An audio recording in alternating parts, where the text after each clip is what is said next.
Tetapi paling tinggi masalahnya ada di tidak punya biaya untuk sekolah. Nah, ketika seperti ini, maka negara harus hadir. Karena pendidikan, pemeliharaan oleh negara itu wajib yang ada di dalam Undang-Undang Dasar 45 kita. Sebenarnya kesulitannya kalau kami pandang adalah guru. Guru yang nanti akan menjadi guru di sekolah rakyat ini harus punya kompetensi yang lebih di bidang psikologi.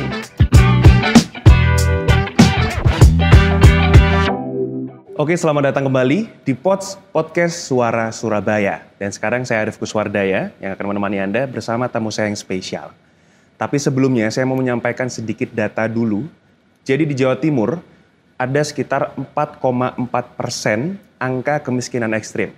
Di mana mungkin ada sekitar 1,8 juta orang yang masih ada di garis kemiskinan atau bahkan di bawah garis kemiskinan. Dan anak-anaknya mungkin ada yang pintar, ada yang rajin, tapi masih belum bisa atau belum mendapatkan akses pendidikan yang cukup karena keterbatasan secara ekonomi.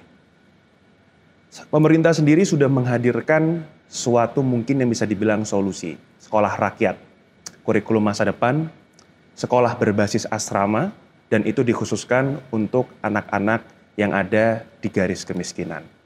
Di Jawa Timur sendiri, ada sekitar 3 titik yang rencananya akan dibuat untuk sekolah rakyat.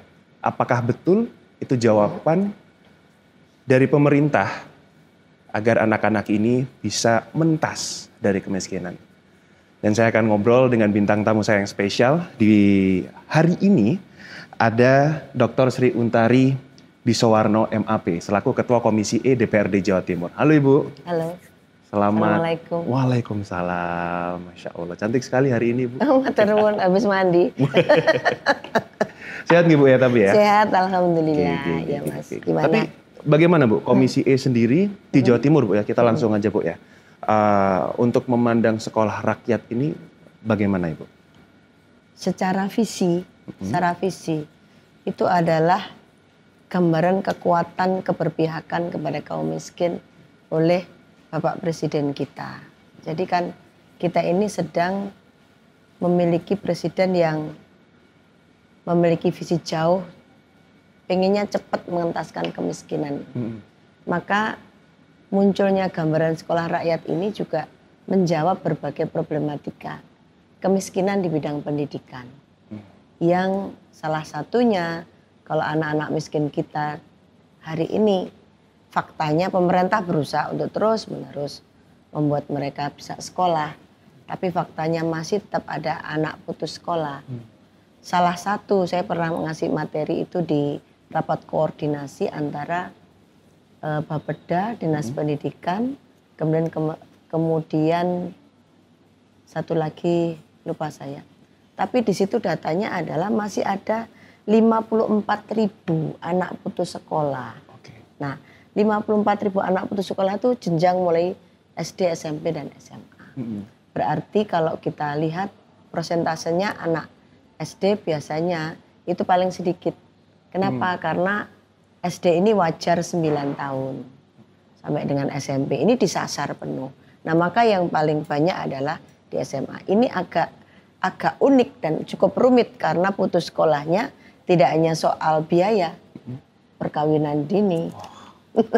Masalahnya kompleks, Bu. Masalahnya udah kompleks karena sudah bisa pacaran begitu deh, udah ngerti pacaran, udah ngerti macam-macam gitu. Tetapi paling tinggi masalahnya ada di tidak punya biaya untuk sekolah. Nah, ketika seperti ini, maka negara harus hadir karena pendidikan, pemeliharaan oleh negara itu wajib yang ada di dalam Undang-Undang Dasar 45 kita. Sehingga kalau kemudian ada program seperti ini diperuntukkan untuk anak-anak miskin. Miskin dan miskin ekstrem, Mas. Kemiskinan ekstrem di Jawa Timur itu dari 4,4 sudah turun menjadi 1,13%. Ini data tahun kemarin, Bu. Data baru. Ini yang baru, Bu, ya? Iya, data. Ini data kami terbaru yang disampaikan oleh Dinas Sosial ketika kami ajak untuk kami mendengarkan bagaimana SR ini di Jawa Timur. Oke. Nah, data yang disampaikan seperti ini, kami melihat bahwa ini kebutuhan kita untuk bisa punya generasi emas ke depan. Itu harus nggak ada anak-anak nggak sekolah. Oke. Kalau anak nggak sekolah tapi model-model kayak Nyencewi, artis-artis kita itu kan nggak sekolah tapi ada homeschooling. Jadi mereka bisa melakukan sekolah di rumah, sekolah alam. Yang itu standarnya ya mungkin masih perlu untuk standarisasi keilmuannya bagaimana, kemudian kurikulumnya bagaimana dan seterusnya. Tapi itu sudah menjawab. Cuman itu untuk keluarga yang mampu. Oke, Nah yang nggak mampu gimana? Yang mereka terkadang masih kita temukan loh. Dulu di Surabaya yang kampung 1001 malam sekarang udah nggak ada. Udah dijadikan rusun kan, sehingga kampung yang kumuh itu udah nggak ada. Itu salah satu upaya-upaya yang dilakukan oleh kepala-kepala daerah. Gitu Mas. Jadi visinya bagus banget. Berarti mendukung Bu ya Komisi E ya? Harus. Mendukung penuh ya? Ini untuk kepentingan masyarakat kita yang miskin dan miskin ekstrim. Apa sih miskin ekstrim? Nah itu. Penghasilannya cuma 500.000 sebulan. Sebulan. Bisa jadi nggak makan. Dalam waktu seminggu ada kali dia nggak makan, bisa 1 hari pernah nggak makan. Tidak punya tempat tinggal. Nggak punya tempat tinggal. Kalau toh pun punya tempat tinggal itu pinjaman atau menyewa yang sampai numpuk-numpuk begitu. Itu masih banyak Mas di kota saya, di Kota Malang masih banyak.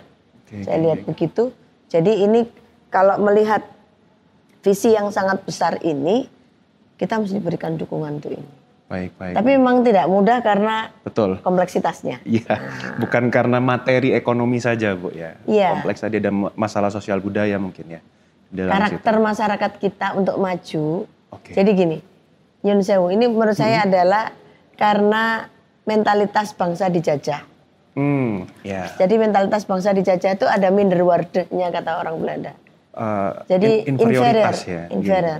Dengan inferior itu dia memandang langit itu tidak seluas langit ini. Langit itu seluas atap rumahnya aja. Sehingga ketika mau diajak maju itu akhirnya agak susah. Karena di sininya, di mindsetnya ini kurang luas. Maka ini cara kita untuk walaupun anaknya orang-orang miskin atau tidak mampu, tetapi kalau punya visi besar, kita dukung mereka untuk menjadi anak-anak yang baik. Di luar hambatan-hambatan itu tadi Bu ya, kalau Anda pernah bertanya ke masyarakat yang ada di garis kemiskinan atau bahkan miskin ekstrim Ibu, tanggapan mereka bagaimana dengan program ini Bu? Mereka ini kalau nggak dijelasin kan nggak ngerti.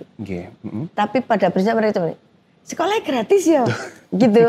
Loh iya, ini sekolahnya kan mulai SD, SMP, SMA digratiskan dengan segala yang kebutuhan dia.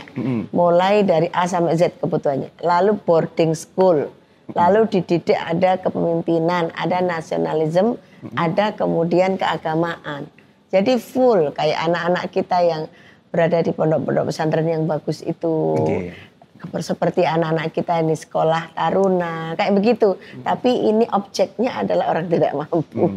Sehingga kan pesan moralnya ini sungguh penting. Negara hadir untuk mereka yang tidak mampu. Tapi tadi gratis ya, ngono. Terus anaknya mau. Nah itu. Aku ketemu ambek emak, ketemu kayak gitu-gitu. Ketemu mbak ibu, tapi wes salah. Ini saya nerane bosone, bosone. Wes salah kon niku ya apa sih? Wong di sekolah mah gratis kok gak gelem, ngono. Ibunya pak gitu. Ini kalau tuh adikmu akeh.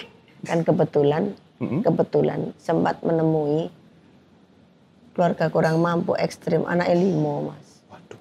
Ndercel ngene. Rumahnya 1 petak. 1 petak berapa kali berapa itu kira-kira? Aduh.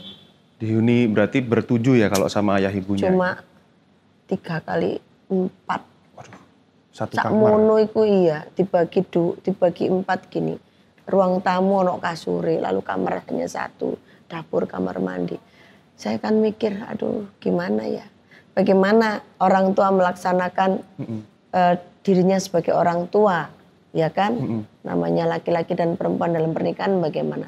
Terus kemudian anak-anak mereka, saya sedih sekali lihat begini nih rasanya. pemerintah mesti segera harus bangun rusun-rusun deh. Menurut saya begitu. Untuk nangani yang kayak gini nih loh. Betul. Supaya nggak, kasihan kan mereka juga warga bangsa ini. Karena sesuai dengan amanat proklamasi bahwa seluruh warga negara itu harus dicerdaskan supaya menjadi generasi unggul. Dipelihara oleh negara. Rakyat miskin dan terlantar dipelihara oleh negara, begitu kan? Betul. Bunyinya dalam Undang-Undang Dasar 45. Maka itu diimplementasikan. Cara mengimplementasikannya saya pandang ini tepat. Baik. Ini untuk solusi jangka panjang mungkin. Solusi jangka menengah. Menengah ya? Ya, panjangnya karena masa waktunya presiden cuma 5 tahunan. Oh ya, betul. Mudah-mudahan ini bisa menjadi yang terus berjalan. Karena ada proyek-proyek seperti ini itu tergantung pimpinan. Sekarang yang ibaratnya terbengkalai adalah SMA terbuka. Oh ya. Dulu adalah proyek di masa yang lalu, kemudian di masa yang lalu ada SMA terbuka, sekarang tinggal 3. Di Malang, di Tulungagung, sama satunya di Banyuwangi kalau nggak salah. Baik. Kurang terurus, padahal itu bagus. Bagus juga, visinya juga oke. Bisa ngurusin anak-anak putus sekolah tadi itu. Anak-anak yang, misalnya Nyun Sewu, sekarang kan banyak banget. Anak-anak SMA hamil, dimasukin sekolah formal lagi, sekolahnya juga malu, nggak mau. Teman-temannya juga mau, kamu hamil kok sekolah sih, gitu. Akhirnya dia mesti ditampung di sekolah. Kan dia juga masih butuh sekolah. Betul. Secara etika moral dia nggak benar, tapi secara hak atas kependidikan dia punya hak. Maka disinilah ada terobosan-terobosan ini. Baik Bu. Untuk yang di Jawa Timur sendiri Bu. Sekolah rakyat ini rencananya kan ditarget beroperasi Juli 2025. Iya. Sejauh ini mungkin Anda pernah mendengar kendala-kendala apa yang didapatkan teman-teman pelaksana di lapangan Ibu? Pertama saat kami lakukan rapat kerja dengan Dinas Sosial dan Dinas Pendidikan, ini mereka sudah nge-match begini dan kemudian dipilihlah 3 tempat. 1 untuk SMK di SMK Maritim Lamongan. Oke. Kemudian untuk SMA itu di gedung BPSDM atau dulu mantan APDN di Kota Malang. Untuk SMP itu di tempatnya UPT Dinas Sosial yang di Kota Batu. Di Batu. Sampai hari ini menurut informasi Sekretaris Dinas waktu rapat kemarin untuk di Batu sudah penuh. Artinya jenjang kelas 1, kelas 2, kelas 3. Kelas 2 dari mana? Anak-anak putus sekolah. Ya. Nah, jadi ini ada masing-masing satu lokal ke depan itu diharapkan ada 1.000 siswa. 1.000 siswa kelas 1, kelas 2, kelas 3 untuk mulai SMP dan SMA. Kalau kami kan ngurus yang SMA. Oke. Jadi itu ada kelas 1, kelas 2, kelas 3. Nampungnya anak-anak yang seperti ini tadi. Sebenarnya kesulitannya kalau kami pandang adalah guru. Guru yang nanti akan menjadi guru di sekolah rakyat ini harus punya kompetensi yang lebih di bidang psikologi. Betul. Dan kekuatan kesabarannya, karena kalau dia nggak sabar, ini tidak mengajar anak-anak biasa. Yeah. Ini mengajar anak-anak istimewa. Istimewa yang istimewa betul karena Tuhan menitipkan kepada kita kan, pada ayah ibunya. Cuman karena lingkungan pendidikan yang belum terlalu memiliki kemampuan untuk memandang pendidikan dengan utuh, jadinya gelem gak arek kok sekolah tenanan. Masih di mindset anaknya sendiri itu. Maka dibutuhkan pendidikan kedisiplinan. Kebetulan di sekolah-sekolah taruna itu ada pendidikan kedisiplinan. Nah ini nanti ada kemiripan ke sana. Maka gurunya harus sabar, harus rangkep-rangkep ini ilmunya. Gitu Mas. Jadi salah satu kendalanya menurut saya guru. Masih di guru ya, pengajar ya? Iya, karena ini bukan anak-anak biasa. Jadi tingkat kesulitannya mengendalikan anak seperti di awal cukup sulit. Kenapa? Terbiasa liar.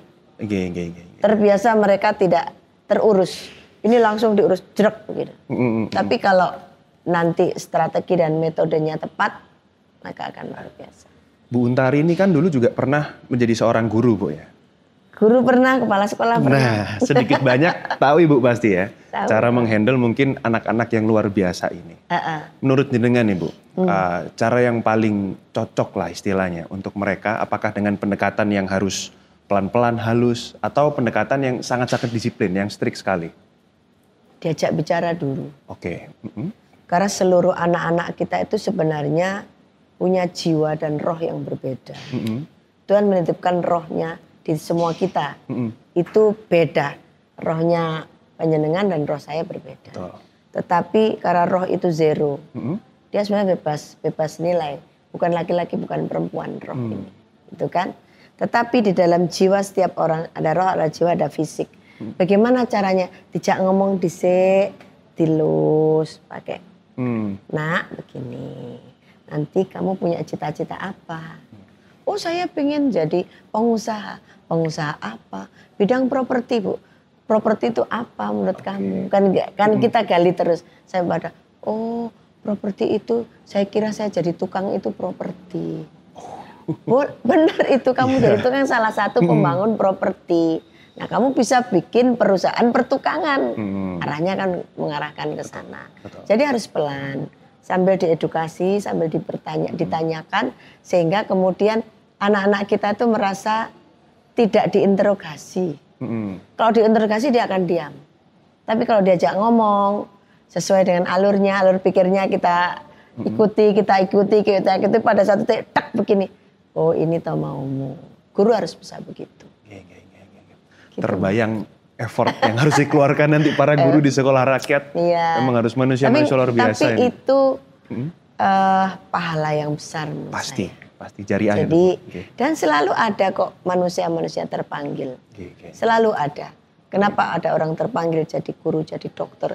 Bahkan kalau saya di komisi E ini kan banyak air matanya. Karena melihat orang cacat, melihat orang gila. Coba bayangin, saya tuh ketika ke Bina Laras, UPT kami di Pasuruan, aduh kebayang. Ngapain orang gila-gila segini banyak. Dikumpulin yang gila-gila, perempuan gila-gila. Karena habis kebanjiran. Lalu kemudian ada ininya sendiri, ada kamar. Mereka tiap hari ngomong dengan segala macam ocehannya. Saya gini ketanya ke Pak, bagaimana cara menjaganya supaya panjenengan tidak ikut sakit. Maksud saya, ini kan alam kita ini kan saling menebar energi. Betul, gitu. Setiap orang punya energi, setiap orang menyerap energi dari orang lain. Nah, maka di lingkungan yang seperti ini, kita kan butuh benteng juga energi kita supaya tidak kacau. Tiap hari saya sampai tanya ke ini kepala petugasnya. Ini antara petugas kita ada nggak yang ketularan? Wajar, Bu. Baik, Bu. Wajar kan betul, pertanyaan betul. saya. Karena saya memahami hukum energi yang berjalan. Energi kan bergerak dari satu entitas ke entitas, dari satu titik ke satu titik begitu. Oke, baik, Bu. Terkait dengan persiapan pelaksanaan sekolah rakyat di Jawa Timur sendiri, Bu. Pengawasan dari komisi bagaimana, Bu, sejauh ini, Bu? Sampai hari ini kami sudah rapat kerja beberapa kali karena yang sudah mulai dilakukan itu, kalau di Lamongan itu kan sekolahnya baru. Itu dulu diperuntukkan untuk SMK Maritim. Kenapa taruh di Lamongan? Tuban, Lamongan, Gresik ini adalah wilayah laut kita. Nah, wilayah laut kita itu kalau ditempatkan SMK Maritim di situ itu keren. Itu dibangun mulai zaman Pak Dekarwo. Sampai kemudian sampai hari ini ya karena butuh area yang luas. Kemudian peralatan dibutuhkan juga banyak. Maka saran kita SMK-nya ambillah di situ sebagai SMK Maritim, itu ambil untuk SMK yang SR ini. Jadi kalau tempatnya sampai hari ini tidak problem karena sekolahnya ada. Di BPSDM itu wah keren. Udah memang dulu kamar-kamar begitu. Lengkap sudah. Kemudian yang direnov sedikit itu yang di Batu untuk SMP. Kalau yang untuk SMA udah beres. Oke. Tinggal itu tadi guru. Itu manpower, Bu, ya? Saya mikir waduh. Menunggu kurikulum juga kan, Bu? Kurikulumnya disiapin sama negara. Betul. Ini kan kerjasama Kemensos, Kemendiknas, Kemendikti, Bappenas, PUPR, ada KSP, ada 17 entitas nasional yang dilibatkan dalam ini. Coba saya bacain ya Mas. Di tim formatur itu, Bu, ya? Tim formatur tuh kayak begitu. Gila ya. Nah, ini aduh. Dalam berapa berarti? 2 bulan harus segera mematangkan. Startnya kan Juli ini. Kemarin saya cek di Dinas Pendidikan untuk yang di Batu itu sudah penuh. Sudah penuh. Jadi sudah penuh. Yang di kota hampir penuh. Hampir penuh. Berarti ada minat yang tinggi dari masyarakat. Oke. Di Jawa Timur ini ditarget 20 sekolah rakyat. Nah dari 20 sekolah rakyat itu sudah ada 3. Lalu saya dengar kemarin Kabupaten Malang menyiapkan 10 hektar untuk sekolah rakyat. Kemudian Banyuwangi, kemudian Nganjuk kalau nggak salah ada 10 yang sudah menyiapkan diri. Nah ini dia. Tunggu ya.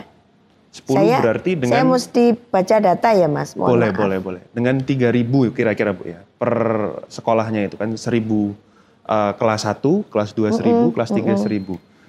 Itu berarti, aduh saya matematikanya jelek Bu kalau gitu. Sudah nggak apa-apa. Tapi insya Allah bisa Bu ya untuk mengatasi. Ya, inilah Mas, contoh ya BPSDM. Ruang kelas siap, asrama siap, ruang kepala sekolah siap, ruang guru siap, ruang tata usaha siap, ruang makan siap, ruang ibadah siap, ruang keterampilan siap. Fasilitas olahraga siap, ruang UKS siap, perpustakaan, laboratorium, toilet asrama, toilet dan sanitasi, ruang kontrol, gudang, semuanya ada. Ini bahkan bisa jadi lebih lengkap daripada sekolah biasa Bu. Iya betul. Kemudian yang untuk UPT, PP, ESPA yang di Batu juga semua untuk SMP standar minimal sarana prasarana sudah ada semua yang saya sebut tadi. Jadi aksesnya kalau di Batu, akses transportasi mudah karena kan gampang ininya, dekat dengan Vaskes, kemudian dekat dengan Perpus Kota Batu, kemudian berada di Kota Batu yang udaranya sejuk pasti, air, listrik dan internet oke. Fungsi saat ini sebagai tempat tertirah bagi anak sekolah dasar yang sesuai dengan sekolah rakyat. Masya Allah. Kalau yang ada di Kota Malang, wow tambah. Sudah makin komplit. Sudah ini, contoh sarana prasarana tersedia. Ada gedung timur, gedung barat, gedung utara, lalu Fasum, ada semua nih di BPSDM Provinsi. Kemudian ada aksesnya enak banget karena dekat Jalan Ijen, dekat rumahnya wali kota. Di tengah kota berarti yang di Malang ya? Di tengah kota. Enak Bu. Enak. Enak. Jadi kalau nggak mau sekolah di situ rugi. Ya nak ya. Kamu harus mau sekolah untuk jadi generasi emas. Ayo nanti Ibu sambangin. Nah, boleh. Di Lamongan juga begitu, siap semua. Sudah siap semua. Kebetulan Jawa Timur memiliki sarana prasarana yang siap, sehingga kita luar biasa. Baik. Ini di Lamongan tuh 8,3 hektar. Luas Bu ya. Luasnya. Oke. Tapi mungkin karena SMK tadi Bu ya, kejuruan ya. Mungkin membutuhkan lahan-lahan khusus untuk prakteknya. Ini rombelnya kalau untuk SMK, ini ada 4 rombel. Rombel itu apa Bu? Kalau rombongan belajar. A-nya 25 anak. Oke. Jadi kan enak begitu. Sama kalau di SMA yang ada di Malang 3 rombel. Jadi 75 anak. Di Lamongan karena lebih besar bisa 100 anak. Baik Bu. Ini yang selanjutnya Bu. Ini mungkin guru ya? Belum guru Bu. Guru apa-apa. Masih sulit itu kayaknya Bu. Dari mindset rakyat sendiri Bu. Ini kan sekolah gratis Bu ya. Nanti pasti mungkin akan ada, wah ini sekolahnya orang miskin nih. Wah ini sekolah nggak bonafit nih, istilahnya seperti itu.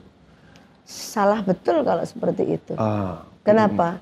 Satu, sarana prasarannya udah keren. Yang di Lamongan baru.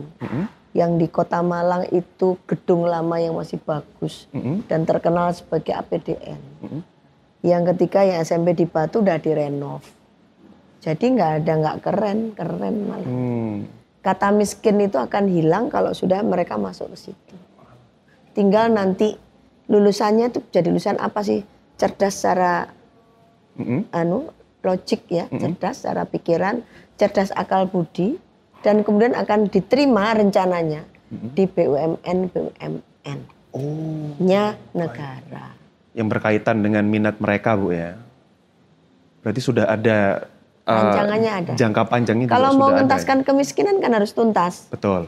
Jangan kemudian gandul. Artinya cuma 80% akhirnya kembali miskin lagi.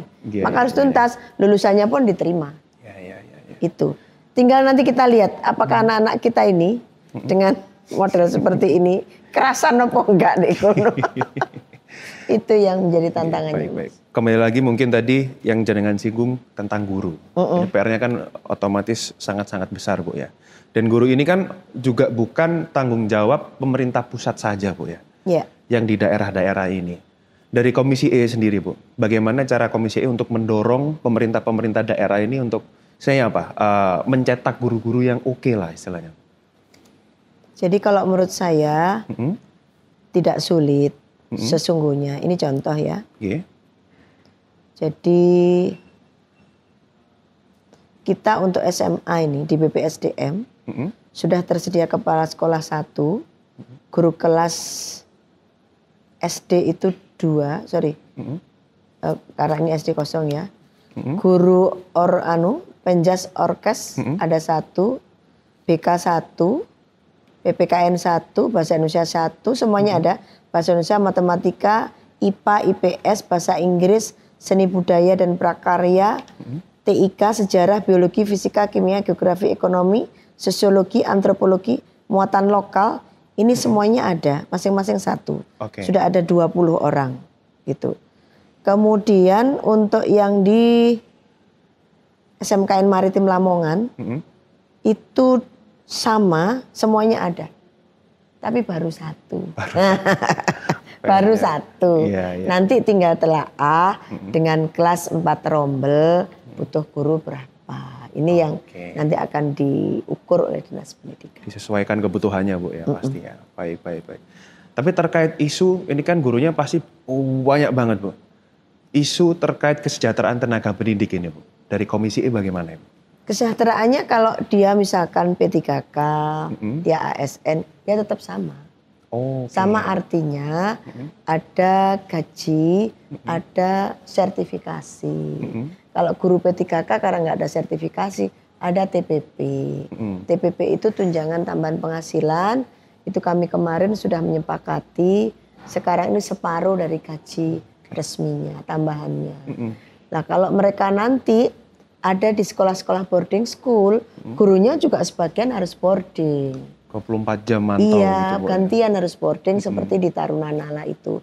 Tarunala, Angkasa, Brawijaya, dan Bayangkara, Madani. Itu sebagian gurunya ya boarding. Maka dibutuhkan juga guru boarding. Maka butuh asrama untuk guru. Oke. Jadi, tapi ini udah ada, siap semua kok Mas. Nanti tetap berarti di bawah istilahnya jadi ASN semua, Bu ya, P3K dan tadi ya sudah diangkat dari PNS itu. Iya, ini kalau dalam keterangan yang disampaikan pada kita semuanya ASN. Kalau belum, nanti kan gini, contoh kayak yang di SMK, itu kan butuh tenaga-tenaga guru spesifik bidang apa. Karena SMK. Kalau SMA, ya spesifiknya adalah keilmuan secara teori, itu mudah dicari. Tapi SMK nanti kita akan cek karena itu SMK kemaritiman, mereka nanti fokus maritim atau ada tambahan lagi. Itu yang sedang nanti akan kami lihat di persiapan ini. Oke. Baik. Terkait juga dengan kualitas, Bu. Ini kan baru 3, nantinya ada 10. Menjaga kualitas 10 sekolah itu kalau dari Komisi 20. Di Jawa Timur ditarget 20. Itu gimana, Bu, cara menjaga kualitasnya itu? Ini kita jalan dulu yang 3 ini. Lalu nanti tahap berikutnya kita cari gedung-gedung pemerintah yang tidak terpakai dengan baik. Ini banyak loh gedung-gedung pemerintah nggak kepake itu. Betul. Karena efisiensi OPD sehingga gedungnya nggak kepake. Ini yang dimanfaatkan terlebih dahulu. Itulah yang kita butuhkan kolaborasi pemerintah provinsi, pemerintah pusat, pemerintah daerah dan kampus-kampus. Kampus-kampus misalkan nggak kepake. Ada juga ini yang mengusulkan di tahap kedua ini, misalkan Kabupaten Banyuwangi. Nah ini tahapan-tahapan berikutnya yang mau pengen ikut gitu ya. Jawa Timur mengambil 3 itu. Kabupaten Mojokerto itu akan mengambil gedung Balai Diklat Pemkat di Kecamatan Gedek, 2 rombel SMP. Kemudian Kota Malang itu akan mengambil Politeknik Kota Malang 1 rombel SD, 1 rombel SMP. Kemudian Kabupaten Banyuwangi, Balai Diklat PNS Licin Banyuwangi 1 rombel SD, 2 rombel SMP, 2 rombel SMA. Ini keren Banyuwangi sampai SMA. Kabupaten Pasuruan, ex gedung kantor Bupati Pasuruan, 3 rombel SMP, 3 rombel SMA. UNESA Surabaya, ini kampus ya. Kampus Lidah Wetan Surabaya 2 rombel SMA. Kabupaten Jombang di UPTD Sanggar kegiatan belajar Mojo Agung, 2 rombel SMP, 2 rombel SMA. Kabupaten Kediri Balai Pengembangan Kompetensi ASN Kabupaten Kediri 4 rombel SMA. Kabupaten Pacitan Gedung Deklat Kepegawaian dan Pengembangan SDM Kabupaten Pacitan 4 rombel SMA. Kota Probolinggo Rusun Sewa Sederhana Kota Probolinggo 2 rombel SD, 2 rombel SMP. Jadi kalau lihat seperti ini banyak gedung-gedung itu sebenarnya keleleran. Ya. Kan gitu ya. Nah dengan adanya ini dimanfaatkan untuk kepentingan ini. Jadi nggak perlu bangun baru. Nggak perlu bangun ini baru. SR tahap 1 untuk yang ada di ini usulan lokasi SR tahap 1. Dan kalau yang Pemprov Jatim sudah 3 tadi itu dilaksanakan. Maka yang lain-lain sedang berproses ini. 10 tempat ini. Baik Ibu. Tadi kan jenengan sempat singgung juga terkait dengan kerjasama dengan BUMN untuk menampung lulusan sekolah ini. Tapi ini kan sampai SMK SMA saja Bu ya. Bagaimana dengan anak-anak yang ingin melanjutkan ke perguruan tinggi? Yang SMA ya berarti ya? Betul. Okay. Negara harus tetap punya konsep. Ini kan baru mau jalan. 2 tahun lagi, terus tahun ke depan harus disiapin konsep bagaimana mereka masuk ke perguruan tinggi negeri. Yang tentu saja kalau kemarin ada bidik misi, biaya pendidikan siswa miskin. Itu masukin ke situ. Kasih jatah kampus-kampus itu.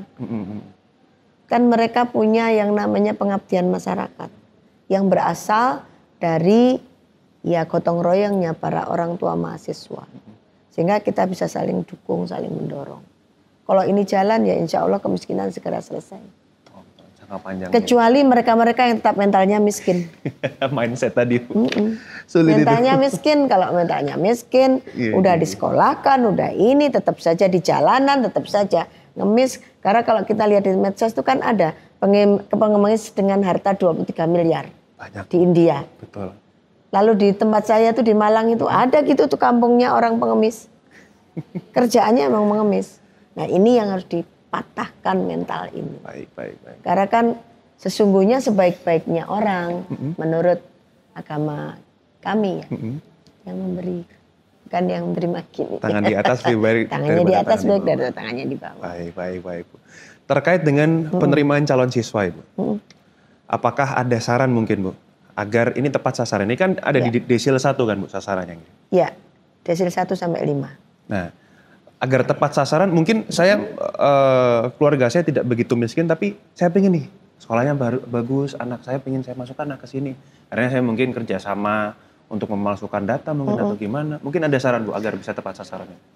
Ini kan datanya pakai DTKS dan data sen. Data sen itu data 1 nasional. Data kemiskinan 1 nasional. Dari BPS. Nah, tinggal bagaimana data ini bunyinya seperti apa. Bunyinya maksudnya begini. Kadang-kadang ada dan menyatakan sebagai miskin tapi tidak miskin. Bisa jadi karena pada saat disensus dia miskin. Tapi berikutnya dia sudah berubah. Tapi belum terdelete di datasen. Di DTKS ini. Syarat pertama adalah data 1 tunggal nasional itu, datasen itu yang akan dipakai. Sehingga nanti kalau ada yang mendaftar pasti diverifikasi pakai itu. Apa indikatornya? Terima KIP, terima KIS, terima sebagai anak KPM PKH. Tapi jangan salah juga, KPM PKH juga ada juga penyelewengannya. 10-15% terselewengkan juga. Karena ada juga yang udah rumahnya bagus masih jadi penerima PKH. Itu Bu, yang mentalnya miskin mungkin yang seperti itu Bu ya? Iya, ngono Mas. Sudah mampu tapi masih ini. Ada. Nah itu yang perlu untuk kita bersama-sama. Saya tanya bentar ya. Oke. Mungkin Bu Untari, terakhir mungkin ada closing statement dari jenengan. Ya. Jadi kalau saya ingin memberikan pernyataan kepada seluruh masyarakat Jawa Timur, saya kira niat baik pemerintah ini yang kemudian disusul oleh pemerintah daerah, pemerintah provinsi dan pemerintah daerah, sambutlah dengan baik. Nah, bagaimana cara menyambutnya? Maka pemerintah daerah setempat, dinas sosial, mencari anak-anak miskin ini, tolong betul-betul carikan yang kemiskinan ekstrim. Jangan yang karena saudara, karena teman dan sebagainya. Itu harus menjadi yang pertama. Jadi ini program bagus, kemudian ditata laksanakan dengan bagus. Yang kedua, seluruh pemerintah daerah yang siap untuk menjalankan misi ini harus menyiapkan diri dengan anggaran yang sesuai. Jangan sampai nanti anak-anak ini terlambat makan. Anak-anak ini listriknya sampai mati karena belum dibayar oleh pemerintah daerah setempat. Anak-anak ini sampai nggak bisa belajar menggunakan internet karena tidak ada internet yang disiapkan di situ. Nah, ini menjadi sarana prasarana yang dibutuhkan supaya kemudian anak-anak belajar sesuai dengan visi misinya mendirikan sekolah rakyat ini. Yang ketiga, pemerintah daerah dan pemerintah nasional, daerah, provinsi dan nasional segera menyiapkan BUMN, BUMD mana yang bisa untuk mereka nanti lulus. Ini kan masih 3 tahun lagi baru lulus. Atau kalau yang sudah kelas 2 berarti nanti 2 tahun lagi mereka akan lulus. Siapkan diri, mau ditempatkan di BUMD mana, lowongannya seperti apa, itu perlu sekali untuk dilaksanakan. Kemudian yang ketiga, dukungan kami dari DPRD sungguh sangat penuh, kami mendukung sepenuhnya agar supaya penganggaran yang ada di masing-masing, kami dari DPRD Komisi E mendukung sepenuhnya, kemudian dari teman-teman banggar masing-masing DPRD yang ada di 10 kabupaten kota tadi, itu juga diharapkan memiliki cara pandang yang sama, sehingga di tiap-tiap sudut Jawa Timur sudah mulai akan terentaskan dari 1,13% kemiskinan ekstrim yang jumlahnya kira-kira masih 1 jutaan orang lebih. 1,13 dari 41 juta. 10%-nya berarti kan 4,1 juta. Betul. 1%-nya berarti sekitar 400 ribu sekian. Yeah. Berarti kemungkinan 800 ribu orang itu masih dalam kemiskinan ekstrim. Cepatlah untuk datang ke dinas sosial. Kalau punya anak-anak SD, SMP, SMA, datang ke situ untuk minta supaya bisa masuk di sana. Amin, Gitu, amin, Mas. amin, amin. Terima kasih banyak Bu Sami-sami, waktunya Ibu Untari. Semoga lancar semua Bu. Amin, amin, Dan amin. titip juga untuk Komisi E, diawasi terus Bu pasti. Siap. Baik itu kawan, diskusi hangat saya tadi bersama Dr. Sri Untari MAP, Ketua Komisi E DPRD Jawa Timur. Dan semoga sekolah rakyat ini bisa menjadi jawaban atas kemiskinan ekstrim di Indonesia. Dan yang pasti harus konsisten dan bisa direncanakan dengan jangka panjang. Terima kasih. Sampai jumpa di podcast Suara Surabaya selanjutnya.